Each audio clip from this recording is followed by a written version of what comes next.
आप सभी का स्वागत है आपके अपने चैनल चौक इंडस्ट्रियल एकेडमी पे। और आज है तारीख है 20 जून 2022 और आज आप लोगों के सामने एक इन्फॉर्मेशन है। आपको पता भी होगा, काफ़ी सारे बच्चे पूछ रहे थे कि सर जामिया मिल्लिया इस्लामिया का एंट्रेंस एग्ज़ाम जो है वो पोस्टपोन हो गए हैं क्या नहीं हो गए हैं। जैसे आपको पता है कि अलीगढ़ मुस्लिम यूनिवर्सिटी के जो काफ़ी सारे एग्ज़ाम हैं वो पोस्टपोन हो गए हैं, लेकिन जामिया मिल्लिया इस्लामिया ने अपने जो एग्ज़ाम हैं वो अभी पोस्टपोन नहीं किए हैं, क्योंकि अग्निपथ के जो विरोध में यूपी बिहार में जो काफ़ी सारी व्यवस्था है जो बंद हो गई है। तो आप लोग बेफिक्र रहिए, जामिया मिल्लिया इस्लामिया के जितने भी एंट्रेंस एग्ज़ाम है वो हो रहे हैं। अभी 2:30 बजे से बीए अरबिक का है, इसके अलावा और भी जितने भी तमाम सब्जेक्ट हैं उनका भी एग्ज़ाम अपनी तरफ से जो है वो उसी वक्त पे होगा। आप लोग अपनी तैयारी कीजिए।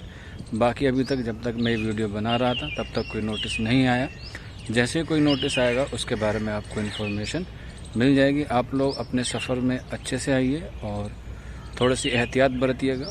और इसके अलावा आप लोग सब्र के साथ अपना एग्ज़ाम दीजिए और ऊपर वाला आपकी मेहनत को कबूल करेगा और आपका सिलेक्शन जामिया मिल्लिया इस्लामिया में हो जाएगा। शुक्रिया।